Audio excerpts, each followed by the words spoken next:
بسم اللہ الرحمن الرحیم السلام علیکم ناظرین محترم، آج ہم آپ کو اپنی آگاہی مہم کے سلسلے میں ایک انفارمیشن پرووائڈ کرنے جا رہے ہیں۔ جو افراد عام کامن عوام سعودی عربیہ میں مختلف کمپنیز میں جاتی ہے اور ان کمپنی کا سینیریو کیا ہے، وہ شرکہ ہے، مؤسسہ ہے یا کس قسم کے وہ ورکنگ کر رہی ہے، جس میں بندے کو جانا چاہیے، بیسٹ سلیکشن کیا ہونی چاہیے، آپ کی کمپنی کے لیے بیسٹ سلیکشن کے پروسیجر میں ہم آپ کی رہنمائی کرنے جا رہے ہیں، جس میں ہم آپ کو بتانے جا رہے ہیں کہ ایک ہوتا ہے شرکہ کمپنی، ایک ہوتی ہے بہت بڑی کمپنی جو اپنے نیچے سب کانٹریکٹر رکھتی ہے۔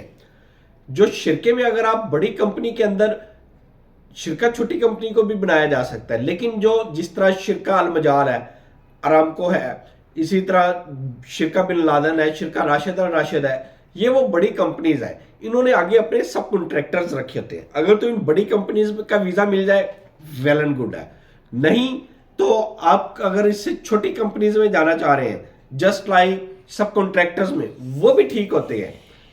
19-20 کا فرق ہوتا ہے سیلری کا، ظاہری بات انہوں نے اپنا کمیشن رکھنا ہوتا ہے، 19-20 کا ہی فرق ہوتا ہے، اس میں بھی جایا جا سکتا ہے۔ لیکن کچھ مؤسسے اور ٹھیکیدار ہوتے ہیں جنہوں نے اپنے آپ کو ایویں رجسٹرڈ کیا ہوتا ہے، وہ اگر کفیل اچھا ہے، ٹھیکیدار اچھا ہے، پھر تو آپ کا کام بہتر ہے۔ اگر وہ ٹھیکیدار اور کفیل دونوں ہی گندے ہیں تو پنجابی میں واٹ لگ گئی آپ کی۔ وہ اتنا تنگ کرتے ہیں، اتنا تنگ کرتے ہیں جس کی کوئی مثال نہیں۔ خاص طور پہ یہ جو انڈین پاکستانی لوگ مل کے ایک چھوٹا سا مؤسسہ لے لیتے ہیں، پھر گھروں کا ٹھیکہ لے لیتے ہیں، اس میں ٹائل، ماربل، پتھر اور اس طرح کی چیزیں لگاتے ہیں۔ لگانے کے بعد وہ عوام کو لوٹتے ہیں، بندوں کو لوٹتے ہیں۔ پہلے تو ان کو 5-5 لاکھ روپے کا ویزا بیچا، ویزا بیچنے کے بعد ان سے وہاں پہ میٹروں میں کام کروایا۔ میٹروں میں کام پورا ہوتا نہیں، ڈیفینیٹلی ان کو بھی پتا ہے کہ ایک دن میں 10-15 میٹر سے اوپر کام نہیں ہوتا۔ انہوں نے 25-25 میٹر کا ٹارگٹ رکھا ہوتا ہے، کہاں سے پورا ہوگا؟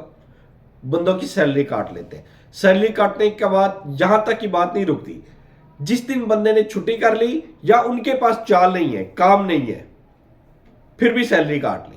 بندے کمرے میں بیٹھے ہیں، سیلری کاٹ لی۔ یار دس از ناٹ گڈ۔ آپ نے بندوں کو بلایا، ان کی سیلری پوری دے، پر منتھ کے حساب سے بلایا، پر ڈے کے حساب سے تو نہیں نہ بلایا۔ اسی لیے ان چیزوں سے آپ نے بچنا ہے۔ سب سے بڑا بلنڈر جو اس وقت وہاں پہ ہو رہا ہے وہ ہے سپلائی کے شرکے۔ آپ سے ریکویسٹ ہے کبھی بھی سپلائی کے شرکے میں نہیں جانا۔ کچھ شرکے اچھے بھی ہیں لیکن اس وجہ سے سب کا بائیکاٹ کرنا ہے۔ کسی بھی سپلائی شرکے میں کوشش کرنی ہے آپ نے ویزا نہیں لینا۔ ویزا لینے سے پہلے آپ نے سب سے پہلے پوچھنا ہے بھائی یہ سپلائی کا شرکہ ہے یا ڈائریکٹ کمپنی ہے۔ ڈائریکٹ کمپنی ہو، چھوٹی ہو، بڑی ہو، چلے جائے، کوئی مسئلہ نہیں ہے۔ سپلائی میں کسی صورت نہیں جانا۔ سپلائی کا ویزا آپ نے ہر صورت نہیں لینا۔ اتنی کھجل خواری ہے، اتنا فراڈ ہے، اتنا فراڈ ہے جس کی کوئی مثال نہیں۔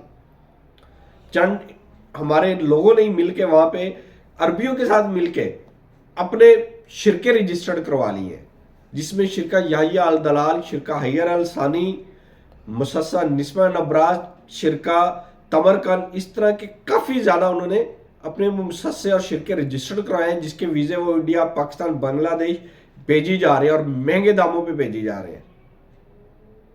لوگ جا رہے ہیں، لوگوں کو پتہ ہی نہیں، اویئرنیس ہی نہیں ہے۔ وہاں پہ جا کے تنخواہیں نہیں ملتی، کوئی والی وارث نہیں، کوئی اقامہ نہیں۔ ادھر گئے جنگل میں، بس سمجھے آپ کو انہوں نے جنگل میں بھیج دیا ہے۔ کوئی آپ کا والی وارث نہیں ہوگا۔ بلیک لسٹ ہونے کے علاوہ آپ کے پاس کوئی چارہ ہی نہیں ہے۔ ہماری سعودی گورنمنٹ سے بھی ریکویسٹ ہے کہ اس چیز کی روک تھام کریں۔ جو اتنے ہزاروں کی تعداد میں وہاں پہ ویزے منگوا رہے ہیں، آپ سے ایشو کروا رہے ہیں، آپ چیک اینڈ بیلنس رکھ کے آیا کہ وہ ان کو تنخواہ دے رہے ہیں کہ نہیں دے رہے۔ ان نئے ہر دوسرے مہینے نئے نام سے انہوں نے شرکہ رجسٹرڈ کروایا ہوتا ہے۔ تو آپ سے ریکویسٹ ہے ان چیزوں سے بچیں، اچھی انفارمیشن تمام لوگوں تک پہنچائیں۔ اللہ تعالیٰ آپ کا حامی و ناصر ہو۔ اللہ حافظ۔